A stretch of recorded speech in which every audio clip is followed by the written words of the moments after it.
करीम की सूरह रअद में अल्लाह ताला वाज़े तौर पर फरमाते हैं कि हमने हर कौम के अंदर नबी और डर सुनाने वाला भेजा। फिर हदीस मुबारका से हमें पता चलता है कि पूरी दुनिया की हर एक कौम और हर एक जगह इंसानियत जहां आबाद थी 1,24,000 पैगंबर भेजे गए, लेकिन नाम से जिक्र सिर्फ और सिर्फ 25 पैगंबरों का है। क्योंकि अगर इन सब के नाम, जिंदगी और कौमों के हालात बयान होते तो ये कुरान करीम हिदायत और इबरत की किताब के बजाय तारीख की किताब ज्यादा मालूम होती, इसलिए इनका जिक्र करना जरूरी नहीं था। मगर आज हिंदू मजहब के मानने वाले लोगों का ये दावा है कि उनका हिंदू मजहब मुसलमानों की तारीख से भी हजारों साल पुराना है और न ही हिंदुस्तान की सरजमीन पर कोई नबी भेजा गया। उनके पास भी कुरान मजीद ही की तरह भगवान की तरफ से भेजी हुई किताबें वेदास की सूरत में मौजूद हैं, जिसमें किसी भी पैगंबर का कोई जिक्र मौजूद नहीं।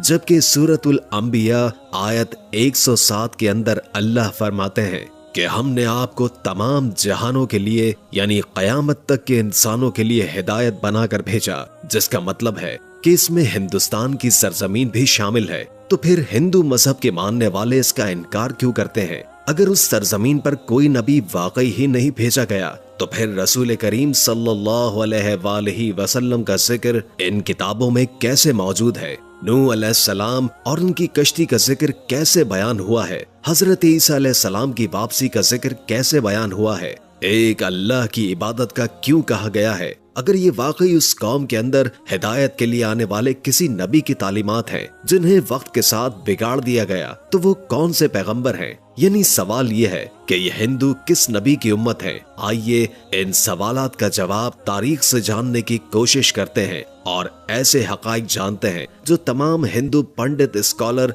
और तारीखदान आज तक दुनिया से छुपाते हैं। हिंदू मजहब के मानने वालों का ये दावा है कि ये दुनिया का सबसे कदीम तरीन मजहब है, इतना कदीम कि जब इस्लाम या मुसलमान लफ्ज का वजूद तक ही मौजूद नहीं था, जो कि सही भी है क्योंकि कुफ्र और शिर्क की इब्तिदा उसी दिन से हो गई थी जब हजरत आदम अलैहिस्सलाम के बेटे काबिल ने हाबिल को कत्ल किया और उनसे अलग होकर कुफ्र और शिर्क के अंदर मुब्तला हो गया। हजरत इब्राहिम अलैहिस्सलाम की कौम भी बुत परस्त थी।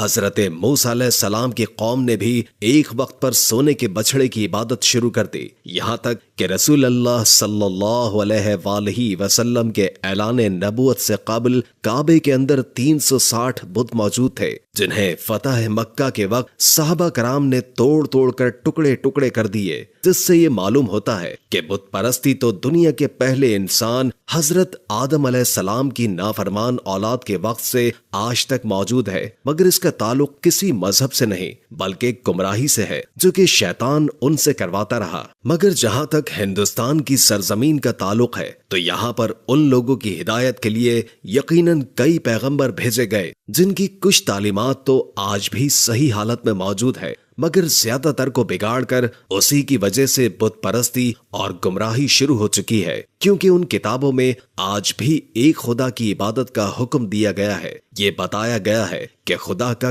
कोई शरीक नहीं, वो एक है, उसकी कोई औलाद नहीं, मगर फिर भी उसकी कई मूर्तियां बनाकर उसके शरीक खुदा बनाकर उसकी पूजा होती है। और आज तक हिंदू मजहब के अंदर छोटे बड़े कई बिलियन बुत बनाए जा चुके हैं। हिंदू स्कॉलर्स का ये दावा है कि इस्लाम की शुरुआत आज से 1400 साल पहले हुई, मगर हिंदू मजहब इससे भी पहले दुनिया का पुराना तरीन मजहब है, इसलिए इस्लाम का हिंदुस्तान की सरजमीन से कोई ताल्लुक नहीं। मगर ये कम अक्ल इस बात को नहीं जानते कि दुनिया का पहला पैगंबर ही हिंदुस्तान की सरजमीन पर उतारा गया था। जी हाँ, हजरत आदम अलैहिस्सलाम को दुनिया में उस वक्त हिंदुस्तान की सरजमीन श्रीलंका की एक पहाड़ी पर उतारा गया था, जहां आज भी उनके कदम का निशान मौजूद है। यानी इस सरजमीन पर पहला ही कदम एक मुसलमान और पैगंबर ने रखा, जिसका मतलब इस्लाम की इब्तिदा अरब से नहीं बल्कि हिंदुस्तान से हुई। क्योंकि मुसलमान लफ्ज का मतलब है अपनी ख्वाहिशों को रब के हवाले करने वाला, उसका हुक्म मानने वाला इंसान। हैरत अंगेज तौर पर लफ्ज आदम भी संस्कृत जबान का लफ्ज है, जो कि हिंदुस्तान की सरजमीन की जुबान है, न कि अरब की जुबान, जिसका संस्कृत में मतलब है पहला, शुरुआती या ओरिजिनल।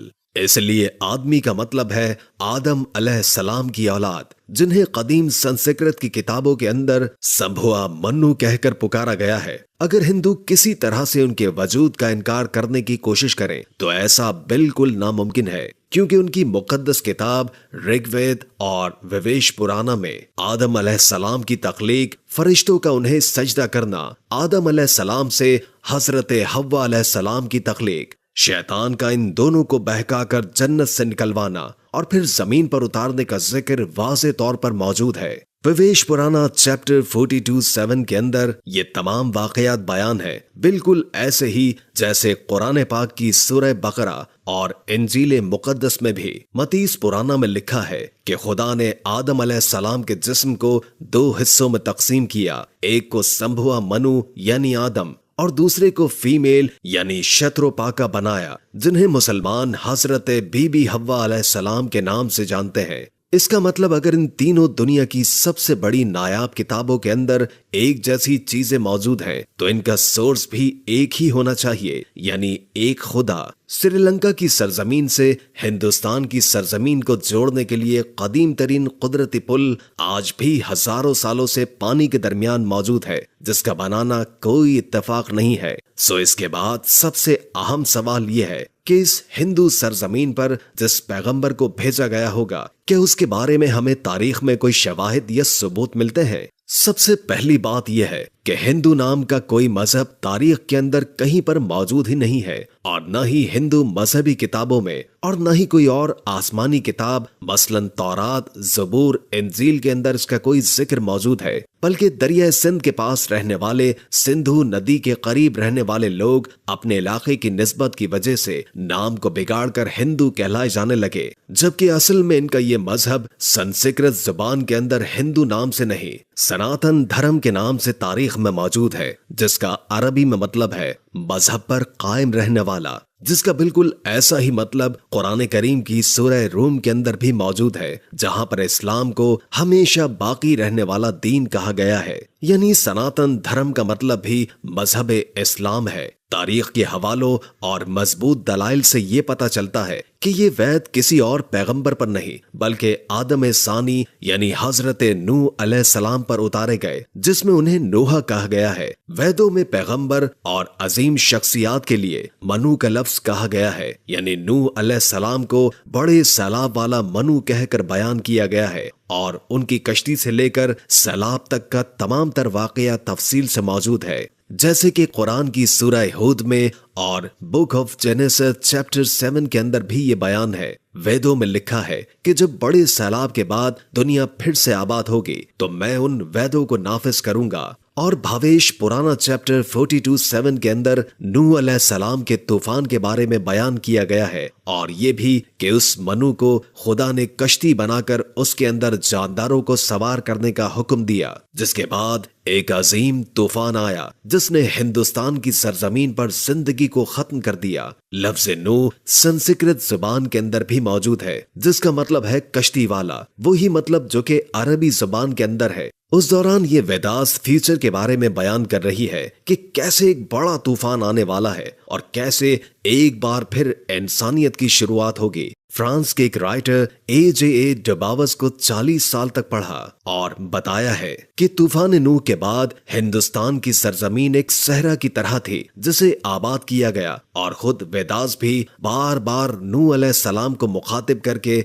उनके वाकयात को बयान कर रही है, जिसका मतलब है कि हिंदुस्तान की सरजमीन और नूह अलैहिस्सलाम के दरमियान एक ताल्लुक मौजूद है, और तूफान नूह के बाद जिन वेदास को नाफिज करने का बयान किया गया था वो हजरत नूह अलैहिस्सलाम की तालीमात थी, जो उस तूफान के बाद हिंदू सरजमीन पर उनके एक बेटे की नस्ल से आगे फैलना शुरू हुई। उसके बाद उस कौम ने गुमराह होकर बुत परस्ती करना शुरू कर दी, क्योंकि तारीख के हवालों से हमें ये पता चलता है कि नूह अलैहिस्सलाम की कौम के जैसे देवी देवताओं की पूजा करने का तसव्वुर दुनिया में कहीं और मौजूद नहीं था। कुरान करीम में नूह अलैहिस्सलाम की कौम को साबी कहा गया है, जो कि इराक की सरजमीन को कहते हैं, जहां पर सिर्फ हजरत इब्राहीम अलैहिस्सलाम पैदा हुए, जिनकी कौम यही मुशरिक थी, जिन्होंने नूह अलैहिस्सलाम और उनके दरमियान आने वाले तमाम अंबिया की तालीमात को या तो बदल दिया था या फिर भुला दिया था, और उन्हीं की पूजा करती थी। इसके अलावा ये फरिश्तों की इबादत किया करते थे,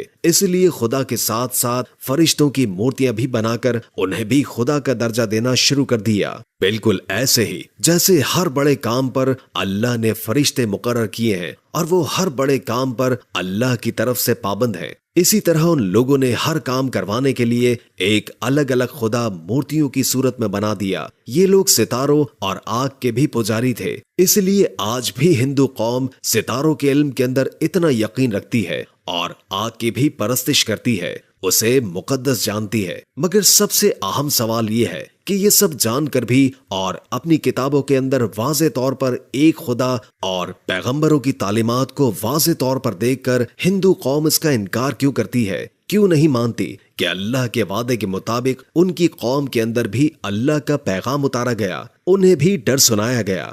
इस बात को समझने के लिए आपको सही बुखारी की एक हदीस मुबारक के बारे में जानना होगा, जो कि हजरत अबू सईद खुदरी रजी अल्लाह ताला अन्हु से रिवायत है कि रसूल करीम सल्लल्लाहु अलैहि वसल्लम ने फरमाया कि क़यामत के दिन हजरत नूह अलैहिस्सलाम और उनकी कौम को बुलाया जाएगा और अल्लाह ताला नूह अलैहिस्सलाम से ये सवाल करेंगे कि क्या आपने अपनी कौम तक मेरा पैगाम पहुंचा दिया था।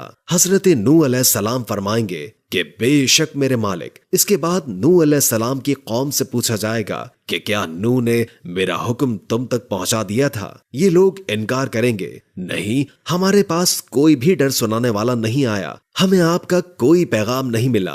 अल्लाह ताला नूह अलैहिस्सलाम से फरमाएंगे कि आपका गवाह कौन है। वो फरमाएंगे कि हजरत मोहम्मद मुस्तफ़ा सल्लल्लाहु अलैहि वसल्लम और उनकी उम्मत। फिर तुम लोगों को पेश किया जाएगा और तुम लोग गवाही देना कि नूह अलैहिस्सलाम ने अपना पैगाम या अल्लाह का पैगाम पहुंचा दिया था। जिसके बाद नबी करीम सल्लल्लाहु अलैहि वसल्लम ने सूरह बकरा की आयत 143 पढ़ी और इसी तरह से हमने तुम्हें उम्मत वस्त बनाया, यानी दरमियानी उम्मत बना दिया, ताकि तुम लोगों पर गवाह रहो और रसूल तुम पर गवाह रहे। जिससे ये साबित हुआ कि हिंदू कौम कभी अपने नबी नूह अलैहिस्सलाम की तालीमात या किसी और पैगंबर को तस्लीम नहीं करेंगे और हिंदुस्तान की सरजमीन का असल मजहब इस्लाम ही है, जो कि बिगाड़ की वजह से अपनी असल शक्ल खो चुका है। आज ये हमारी जिम्मेदारी है कि हम उन लोगों तक अल्लाह का पैगाम सही हालत में पहुंचाते, क्योंकि हमारे रसूल सल्लल्लाहु अलैहि वसल्लम को तमाम जहानों के लिए रहमत बनाकर और डर सुनाने वाला बनाकर भेजा गया। अब कयामत तक चूंकि किसी रसूल और पैगंबर ने नहीं आना, इसलिए ये काम उम्मत मुस्लिमा के जिम्मे है, जिससे कयामत के रोज इस बारे में सवाल किया जाएगा। डॉक्टर जाकिर नाइक जैसे लोगों ने मौजूदा दौर के अंदर इसकी बहुत कोशिश की और काफी हद तक अपनी तहकीक से लोगों को अल्लाह के इज़्न से मुसलमान किया, उन्हें लॉजिकल तौर पर हकीकत पहुंचाने में कामयाब रहे। मगर अफसोस हमारे मुल्क पाकिस्तान में फिरका वारियत से भरा दीन इस अंदाज में मौजूद है, जो कि हम पूरी दुनिया में तबलीग के तौर पर पेश करने के काबिल नहीं है, क्योंकि आज का मुसलमान तहकीक के मामले में और इल्मी मैदान में दुनिया से बहुत पीछे रह चुका है। अल्लाह ताला हमें समझने की और अमल पैरा रहने की तौफीक अता फरमाए। आमीन सुम्मा आमीन। दोस्तों, हम उम्मीद करते हैं कि आपको हमारी आज की ये वीडियो जरूर पसंद आई होगी। अगर वीडियो अच्छी लगी हो तो लाइक करके हमारे चैनल को सब्सक्राइब कर दीजिए और कमेंट करके अपनी आरा से भी आगाह कीजिए और बेल आइकॉन को क्लिक कर दें, ताकि हमारी नई आने वाली वीडियोस का आपको पता चलता रहे। अगर जिंदगी रही तो एक और वीडियो के साथ इंशाअल्लाह हाजिर होंगे। अभी हमें इजाजत दीजिए। अल्लाह हाफिज।